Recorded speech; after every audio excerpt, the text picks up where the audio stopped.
Fala pessoal, como vocês estão? Eu sou o Jorge Andrade e vocês estão ouvindo o Pod Discos, que é esse podcast sobre música que está disponível no YouTube, Spotify, Deezer, Google Podcast, Amazon Music. E, antes de mais nada, se inscreva no canal, ative o sininho para receber as próximas notificações. Também dá um like, compartilhe para todas as pessoas que gostam de música, gostam de rock em geral e que seja. E, se você está ouvindo no Spotify, primeiramente, avalie o podcast de 1 a 5 estrelas, né, por favor, porque isso ajuda muito o podcast. E também segue lá, né, se você escuta apenas Spotify. Se você escuta outras plataformas que não sejam Spotify, como Deezer, Google Podcast, Amazon Music, segue lá também, tá? E também segue as minhas redes sociais, que é Facebook, Twitter e Instagram. Apesar que o Twitter também já tô meio desaparecido, mas vou ver se eu consigo postar algumas coisas aí no Twitter aí, porque eu sou meio preguiçoso. Mas tudo bem. Eu fiz um vídeo, pessoal, antigamente, que era de 5 discos para conhecer o glam metal. E eu vou fazer a mesma coisa nesse episódio, sobre 5 discos para vocês conhecerem o hard rock. Só que o hard rock que eu digo não é o hard rock dos anos 80. Esse é o hard rock dos anos 70, de bandas dos anos 70. Tá, gente? Eu decidi escolher alguns discos mais clássicos, né, que tem as músicas mais conhecidas, né, obviamente, né, para o pessoal escutar e tal, aí ver se o pessoal vai gostar. Então é isso. Agora vamos para a lista, né, do vídeo aqui. O primeiro disco da lista é o Toys in the Attic, do Aerosmith.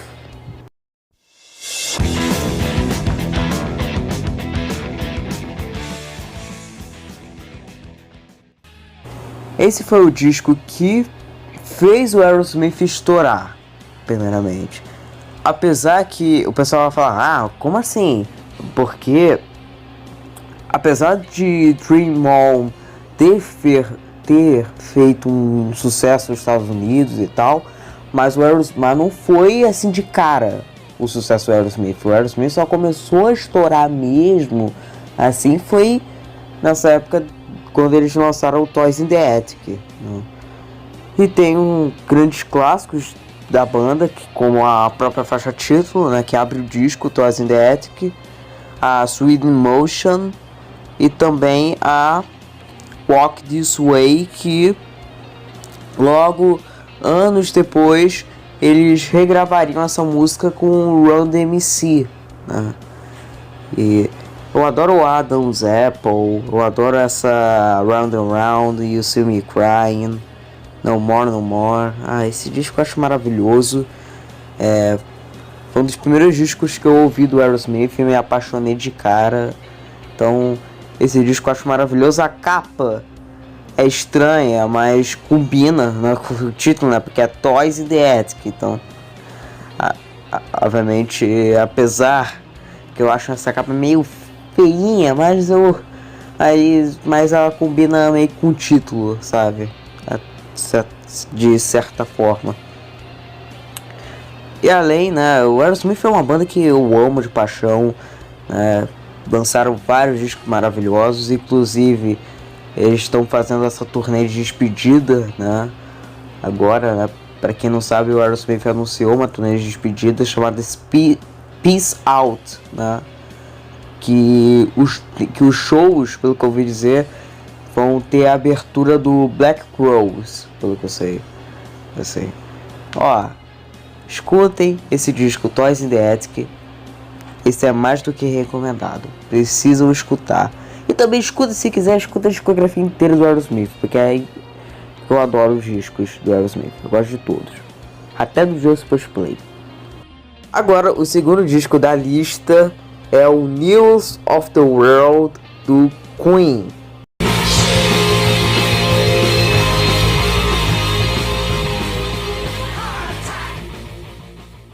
Ele foi lançado em outubro de 1977, mais ou menos na mesma época daquele disco do Sex Pistols, né, aquele Nevermind the Bollocks.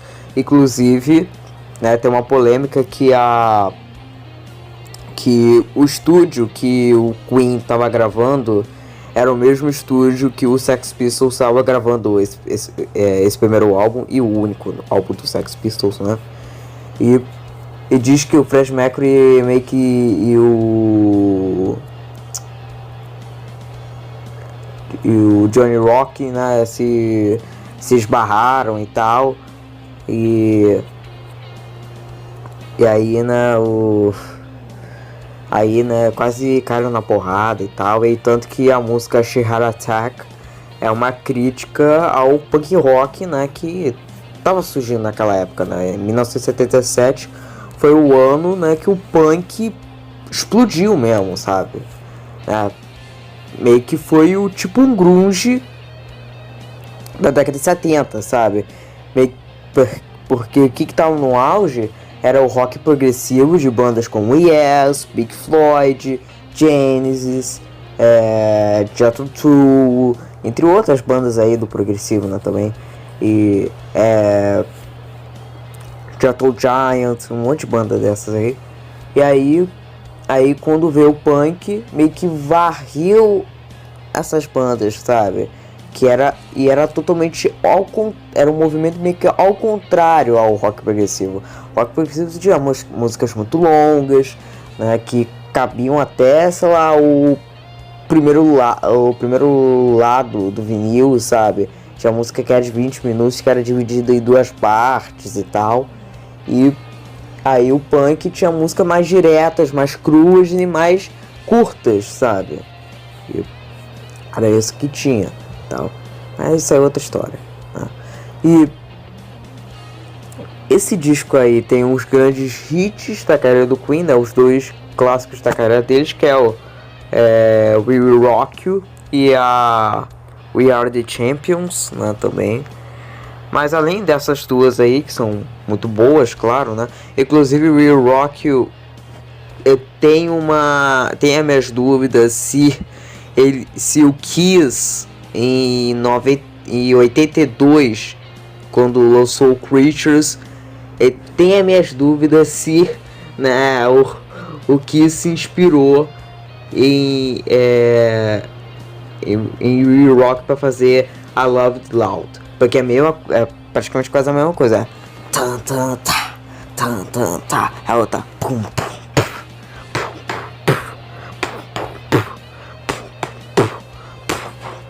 Sabe, é meio... Parece que, tipo assim, essa música é legal, vamos fazer uma coisa meio marcante, sabe? Parece que é meio isso. A Sheer Attack é maravilhosa e uma coisa que eu não entendo. O Queen lançou em 1974 o disco Sheer Attack. Aí depois, em 77, eles lançam o disco News of the World, que tem a música Sheer Attack. E nem tá no disco Sheer Attack. Sabe, não faz muito sentido pra mim, mas tudo bem, né? Eu gosto muito de Spread Your Wings, que é uma balada composta pelo John Deacon, que eu acho maravilhosa. O John Deacon, né, um ótimo compositor, né, também, no geral, sim. A Get Down, Make Love é um rockão muito boa. A Sleep on the Sidewalk, que é cantado pelo Brian May, né? Inclusive eu adoro essas músicas que o Brian May canta, que são muito bonitas e tal. Eu gosto muito do vocal dele, assim. Então essa música é maravilhosa, assim como o disco inteiro, assim, no geral, é muito bom. Então esse eu recomendo demais para que todos vocês escutem, né? E a capa também eu acho belíssima a capa do disco. Então, ó, esse aqui é mais do que recomendado, tá? Agora o próximo disco da lista, né, o terceiro disco da lista, é o primeiro disco da minha banda do meu coração, o Kiss, com o disco homônimo deles, Kiss, de 74.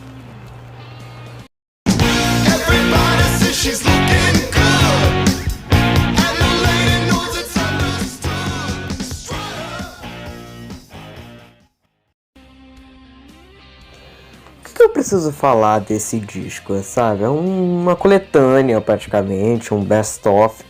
O disco tem Thriller, Nothing to Lose, Firehouse, Cold Gin, Juice, A 100,000 Years e Black Diamond. Só isso já vale a pena, sabe? E é uma estreia brilhante, sabe? São músicas que, sabe, não tem como criticar, sabe, isso, sabe? São músicas maravilhosas que estão até hoje no repertório da banda. E pra mim, um dos melhores discos do Kiss, provavelmente. Eu não sei se... Provavelmente ele tá no meu top 5 de discos do Kiss, total, assim. E, ó, sensacional, muito bom, cara. A capa eu acho maravilhosa, que foi inspirada na capa do If The Beatles. Acho um disco maravilhoso, adoro Kiss on Time, que tem o Peter, o Paul e o Gene cantando. Apesar que o único problema pra mim é que não tem um Ace cantando, ele só faz o solo apenas. E Let Me Know, que é maravilhosa, que é Beatles demais, muito Beatles principalmente, então eu adoro inclusive a versão ao vivo, entre aspas, com muitas aspas na verdade, né, daquele You Wanted the Best, You Got the Best, que na verdade não é ao vivo porra nenhuma, na verdade é tudo gravado de 96, 94, né, com um barulho de público no meio, na verdade, não é sobra de a live não, né? Mas eu adoro aquela versão de Let Me Know do You Want The Best, You Got The Best, pra mim, eu adoro aquelas versões, essa versão ao vivo que é mais rápida e tal, eu adoro. E ó, um disco nota 10, ó, vale muito a pena para escutar. Agora o terceiro disco da lista é o We Are American Band do Grand Funk Railroad.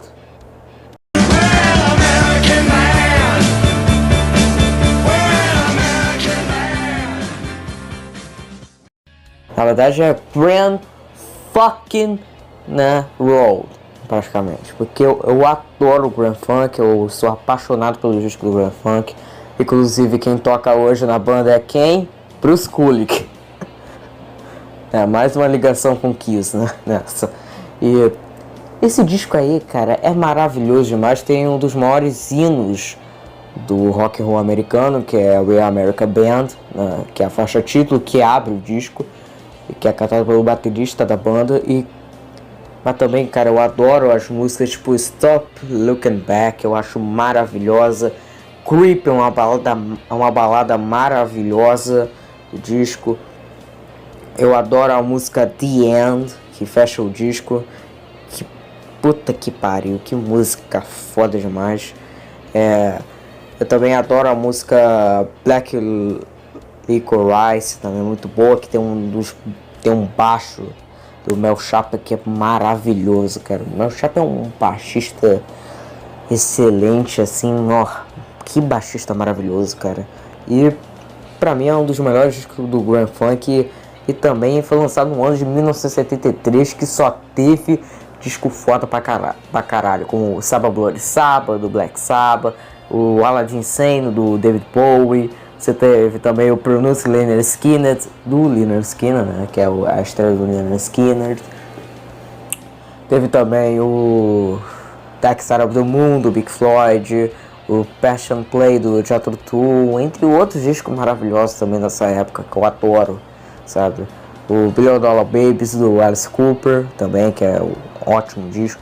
Então, só teve disco bom nesse ano pra mim. Esse ano, 71 e 73, pra mim foram os melhores anos, assim, da música, assim, porque só teve disco muito foda lançado nessa época também. Então, 72 também, mas 71 e 73 pra mim são os principais, pra mim. Eu adoro os discos dessa época e esse é um deles, cara. Então, escutem esse disco, vocês não vão se decepcionar. Grand Funk Railroad com We American Band. Agora, o último disco dessa lista, fechando agora com chave de ouro, é um disco de uma das bandas que eu amo demais dessa época, dos anos 70, que infelizmente, né, o vocalista faleceu, né, também, que é o Thin Lizzy com o disco Jailbreak.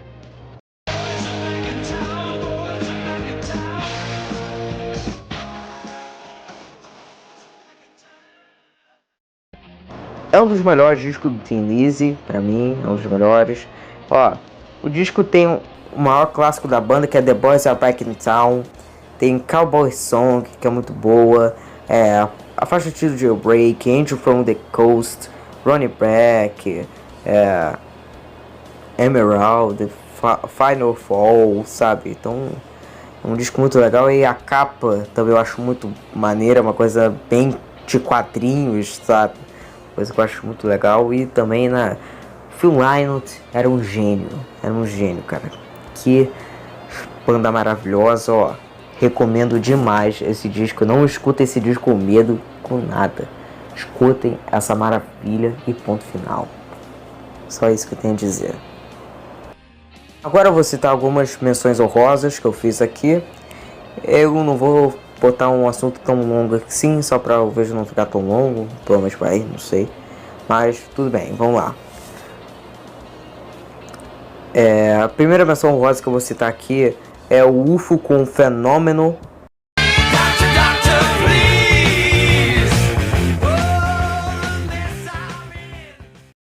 Que tem um clássico do UFO, que é a Doctor Doctor, que o Iron Maiden regravou. Inclusive, o show do Iron Maiden, antes do Iron Maiden tocar no palco e tal, já começa com essa música Doctor Doctor, sabe? É tipo o Kiss, por exemplo, com Led Zeppelin, né? O Udo do Accept começa com No Class do Motorhead, alguma coisa do tipo, sabe? Tem Rock Bottom, Space Child, Crystal Light, Too Young to Know. Mano, que disco maravilhoso, cara. Michael Schenker é um guitarrista que, pelo amor de Deus, cara, que guitarrista maravilhoso, cara. É o auge dele pra mim nessa época. E também agora a segunda menção honrosa que eu também vou fazer aqui também é o segundo menção honrosa agora é o Take By Force dos Scorpions.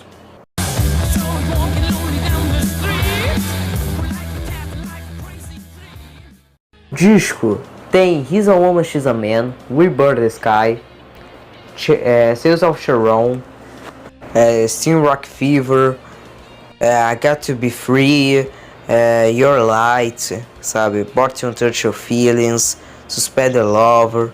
Então, e também é o último disco com o Willie John Roth também. E é quase a formação clássica dos Scorpions. E também é o primeiro disco com o Herman Harbel, né? Porque os Scorpions cada disco trocava de baterista, sabe? Sabe? É uma banda com, sei lá, com milhões de formações, sabe? Então, e tem duas capas que eu acho horrorosas. A primeira capa é aquela tipo duas crianças brincando de bang bang no cemitério. E a outra é a capa com a foto da banda, que pelo amor de Deus, cara, que capas horrorosas. Os Scorpions é uma banda que tem capa muito feia, cara. Estranha, nada a ver, cara. O UFO também, né? O Simon Schenker, cara, são dois malucos, cara. E pra finalizar também a minha menção honrosa, a minha terceira menção honrosa é o Rich Blackmore's Rainbow.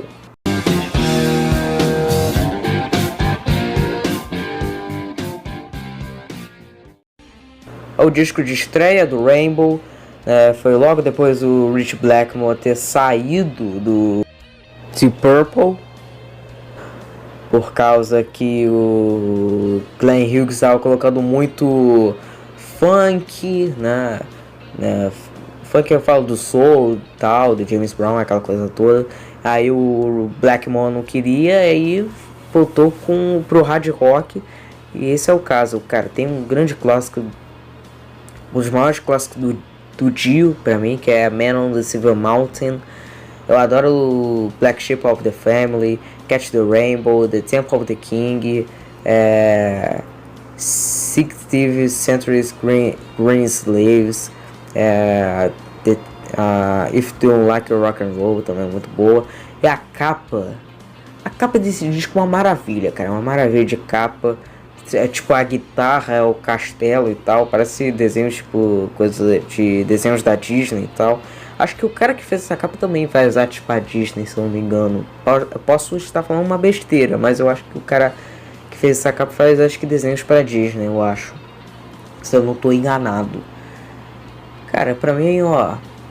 Pra mim é o auge também do Dio. Aí, depois disso, o Dio começou ainda mais subindo, sabe? Começou ainda a ficar cada vez melhor.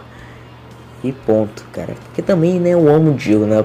Mano, se o Dio cantar Atirei o Pau no Meu Gato, eu vou gostar, tá? Pode me chamar de puxa-saco do Dio, pode me chamar porque eu adoro o Dio, mas mesmo assim. É isso, pessoal. Espero que tenham gostado do vídeo. Não se esqueça de dar o like, de se inscrever no canal, de compartilhar para todas as pessoas que gostam de música, de rock no geral. E também segue o podcast no Spotify e também avalia o podcast, né, de 1 a 5 estrelas, né, também. E se você segue em outra plataforma como Deezer, Google Podcast, Amazon Music, também segue lá também. Segue também as minhas redes sociais como Twitter, Facebook, Instagram e Facebook. É isso, pessoal. Até a próxima. Fui!